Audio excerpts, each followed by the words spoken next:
जी किस मुद्दे को लेकर प्रेस वार्ता बुलाई गई प्रधान जी आज?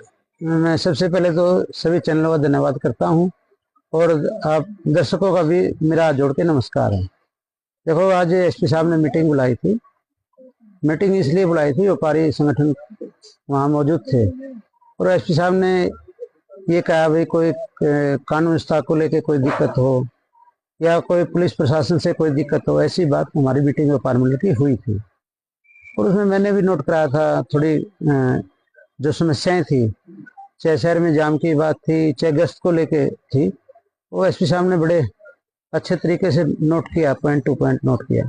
और एसपी साहब ने ये पूछा भाई कोई या तो फिरौती की बात हो या कोई बदमाश आपको तंग कर रहा हो, मुझे जानकारी दे। और एसपी साहब ने ये भी कहा भाई मुझे अगर जानकारी देगा तो तुरंत उसका इलाज होगा। तो अच्छी बात है, व्यापार मंडल की मीटिंग हुई थी, बड़े अच्छे ढंग से मीटिंग हुई थी। तो दूसरा विषय ये है मेरे लिए भाई, जो निरंतर फिरौतियां आ रही हैं तो हरियाणा सरकार क्यों सोई हुई है? तो आप देख रहे होंगे हर रोज की घटनाएं हैं, हर रोज बड़े बड़े शोरूम पे गोलीबारी होती है, 50-50 राउंडों में गोलीबारी होती है। तो सरकार, जैसे मुख्यमंत्री जी अभी पीछे उनका सम्मेलन था सरपंचों का, घोषणा पे घोषणा कर रहे थे।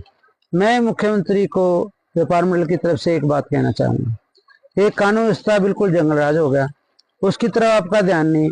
क्यों नहीं मुख्यमंत्री ने आगे आके ये कहना चाहिए भाई व्यापारी जितने भी दिखते हैं, जो व्यापारी भयभीत हैं, जो अपना व्यापार खत्म करके प्लान करने लग रहे हैं, उनको सहानुभूति देने की जरूरत है, उनको विश्वास जीतने की जरूरत है, उनको भरोसा दिलाने की जरूरत है।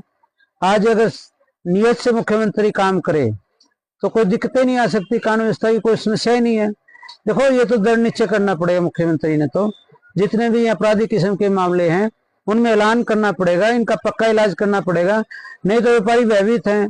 आज एक तरफ तो आप करें व्यापारी हमारा बैंक वोट है, यहाँ कोई उद्योग स्थापित नहीं हो रहे, यहाँ कोई कारखाने नहीं लग रहे, यहाँ कितनी बेरोजगारी चरम सीमा पर है, मुख्यमंत्री का उसकी तरफ ध्यान नहीं है।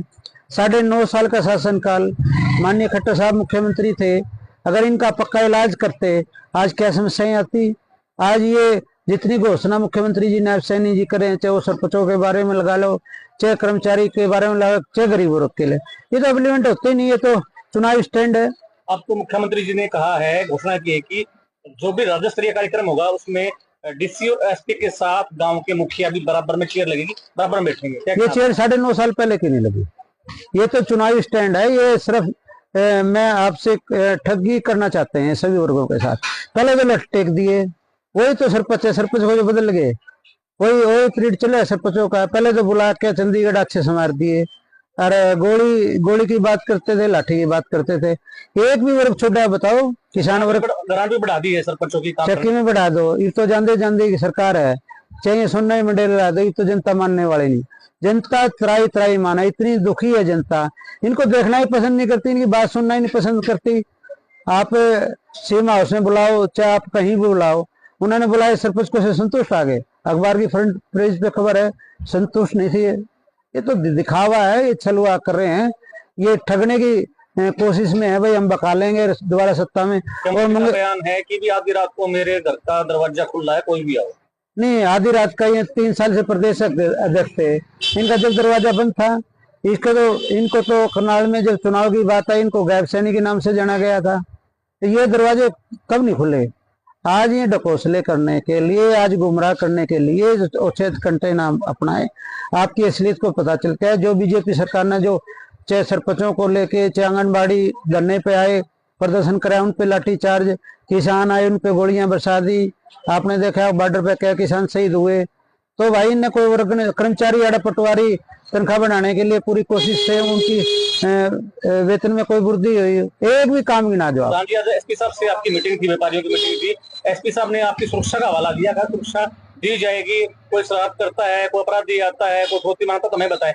तो क्या पुलिस प्रशासन किस तरीके की सुरक्षा व्यवस्था के आदेश दिए हैं? कैमरा लगवाएंगे मार्केट के अंदर, मैंने गश्त बढ़ाएंगे? देखो, कैमरे भी खराब है जी, तो कम से कम 8-10 कैमरे खराब हैं। वो तो जो प्रशासन ने कैमरे लगाए थे उनकी तरफ ध्यान देना चाहिए, ये खराब क्यों है, क्या कारण है। देखो, दुकानदारों से भी एसपी साहब ने ये कहा है भाई, दुकानदार जितने भी कैमरे हैं वो एक कैमरा बाहर लगा लें। मेरा भी निवेदन है व्यापार मंडल के जिला प्रधान होने के नाते, देखो इसमें सुरक्षा थोड़ी मजबूती आती है। कोई भी मान ले कोई फिरौती मांगने वाला आता है, आपका कैमरा बाहर नहीं हो, उसकी मोटरसाइकिल, उसका कोई व्हीकल रुकेगा, या आप दूर से देख सकोगे, पहचान सकोगे। तो ये मेरा भी निवेदन है इसी कड़ी में भी आपने एक कैमरा बाहर भी रखना चाहिए। कई दुकानदार अंदर अंदर कैमरे लग, इसकी पेट्रोलिंग बढ़ाने का भी कोई आश्वासन बिल्कुल दिया मैंने गया तो गश्त बढ़ाने की बात कही थी, क्योंकि हमेशा 7 बजे के बाद गश्त बढ़नी चाहिए। क्योंकि क्राइम होता है जब भी या 9 बजे या रात के 10 बजे या 8 बजे। क्राइम कभी दिन में नहीं होता। दिन में तो भाई जहाँ चोरी तो हो सकती है, जैसे आप कहीं जाते हो, घूमने के लिए जाते हो, वहाँ चोरी तो हो सकती है, लेकिन क्राइम दिन में बहुत कम होता है। क्राइम हमेशा 8 से 10 बजे तक क्राइम होता है। उसके लिए मैंने एसपी साहब को नोट कराया है, और मैंने ये भी कहा एसपी साहब को, कई जगह ऐसे हैं ये स्थान बिल्कुल जाम हो जाता है, आदमी पैदल भी नहीं निकल सकता, वो भी व्यवस्था एसपी साहब ने कहा हम वो भी बनाएंगे।